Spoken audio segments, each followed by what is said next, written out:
Fala, minha gente! No vídeo de hoje, vamos analisar por que o sofrimento na vida cristã não é um retrocesso, mas sim uma preparação para um propósito. Deixa eu começar com uma pergunta sincera. Você já teve a sensação de que Deus prometeu algo e a vida fez exatamente o contrário daquilo? José teve sonhos, mas, em vez de palácio, encontrou uma cova. Em vez de aplausos, foi vendido como escravo. Em vez de reconhecimento, foi esquecido na prisão. E aqui está o ponto importante. O sofrimento de José não interrompeu o plano de Deus, porque José era o plano de Deus. Gênesis, capítulos 37 a 50, não é apenas uma história de superação.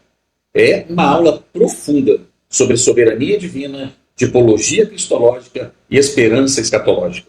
Hoje, vamos enxergar José não apenas como um personagem histórico, mas como figura profética, como servo sofredor, como uma antecipação do Cristo exaltado.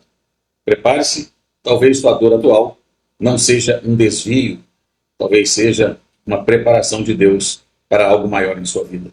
Logo no tópico 1, vamos falar sobre o sofrimento como meio de cumprimento do propósito divino. O texto diz que os irmãos de José o venderam por inveja, mas, anos depois, José afirma algo teologicamente poderoso. Vós intentastes o mal contra mim.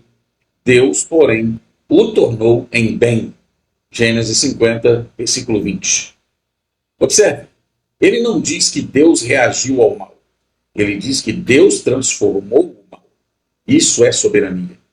Imagine José na prisão. Anos se passaram. Sonhos esquecidos. Promessas aparentemente anuladas. Ele poderia ter se tornado uma pessoa amarga, mas escolheu a fidelidade. E aqui está o princípio espiritual importante demais para nós. Deus usa algumas prisões para treinar governadores. O cárcere foi a escola de administração de José. O anonimato foi seu seminário de caráter. Você está numa prisão espiritual ou emocional? Uma injustiça profissional? Um conflito familiar? Pergunta muito importante, espiritual e madura. Não é porque isso está acontecendo comigo, mas o que Deus está formando em mim através disso. Romanos 8, versículo 18, nos lembra: o sofrimento presente não se compara à glória futura.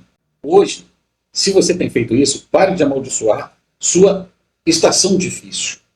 Comece a perguntar: qual habilidade espiritual Deus está desenvolvendo nesta dificuldade? No tópico 2, vamos ver José como um tipo de Cristo, aquele que revela o Redentor. Agora vamos aprofundar. José é um tipo de Jesus Cristo, nosso Senhor. Tipologia é quando um personagem do Antigo Testamento prefigura a obra de Cristo no Novo Testamento. Observe os paralelos. Ambos eram amados pelo Pai. Foram rejeitados pelos irmãos. Foram vendidos por prata. Foram injustamente acusados. Sofreram sem culpa. Porém, foram exaltados à direita do governante e tornaram-se instrumento de salvação. Isso não é coincidência literária. É teologia redentiva. Imagine o momento em que José se revela aos irmãos. Eles estão diante do homem que tem o poder de vida e morte em suas mãos. E o que ele faz? Ele chora, ele perdoa, ele salva.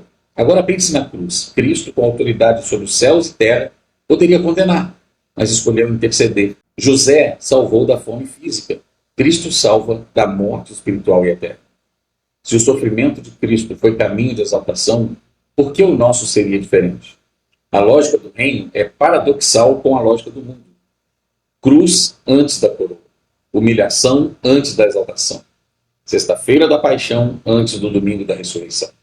Quando você enfrentar a rejeição, lembre-se, Deus pode estar escrevendo uma história maior do que a sua dor momentânea. E no terceiro tópico, vamos falar sobre o sofrimento como um instrumento de restauração e perdão. O clímax da história não é o palácio, é o perdão. José reencontra os irmãos. Ele tem poder, tem autoridade, tem memória do que sofreu, mas escolhe graça. Isso é maturidade espiritual. Pense naquele momento em que os irmãos temem a vingança após a morte de Jacó. Eles projetam culpa, esperam retaliação de José. Mas José lhes respondeu: acaso estou eu no lugar de Deus? Ele entendeu algo fundamental. Vingança é assumir o papel que pertence somente ao Senhor. Perdão é confiar na justiça divina. Aqui há uma dimensão escatológica poderosa. Colossenses 1:20 fala da reconciliação de todas as coisas em Cristo Jesus. José aponta para esse momento final em que toda dor será reinterpretada à luz da redenção. A história termina com restauração familiar. A história da redenção termina com restauração cósmica, todo o universo transformado pelo poder da redenção. Quem você precisa perdoar? Qual ferida você ainda usa como justificativa para a dureza do seu coração? O sofrimento que não é entregue a Deus se transforma em amargura, mas o sofrimento entregue a Deus se transforma em compaixão.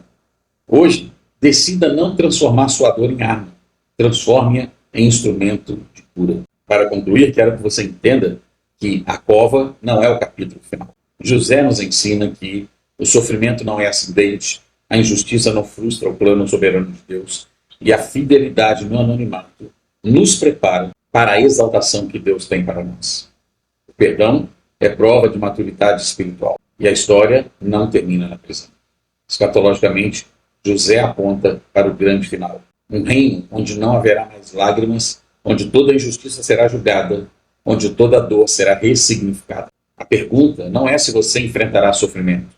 A pergunta é o que ele produzirá em você. Como José, somos chamados a confiar, mesmo quando não entendemos, mesmo quando dói, porque Deus ainda transforma mal em bem. E para você, professor e professora de escola bíblica dominical, quero sugerir uma atividade para fazer em sala de aula chamada A Linha do Tempo do Sofrimento. O objetivo é fixar o ensino de que o sofrimento pode ser um instrumento redentivo. Para isso, você deve dividir a turma em grupos de acordo com o tamanho que vocês têm disponibilidade.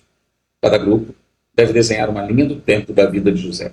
Embaixo de cada evento difícil, cova, escravidão, prisão, devem escrever o que parecia ser, o que Deus estava fazendo. Depois, peça que cada aluno escreva anonimamente uma cova pessoal onde ele tenha sido lançado. Peça também que agradeçam a Deus em oração por alguma dificuldade específica, não pela dor em si, mas pelo fato de que eles sabem que Deus está trabalhando através dessa situação. Isso desloca a nossa mente da vitimização para a confiança escatológica. E se você foi abençoado por essa lição, curta, comente, compartilhe esse vídeo com outras pessoas que precisam ser abençoadas por essa mensagem e aprender esse conteúdo. Deus te abençoe. Até o próximo vídeo, em nome de Jesus.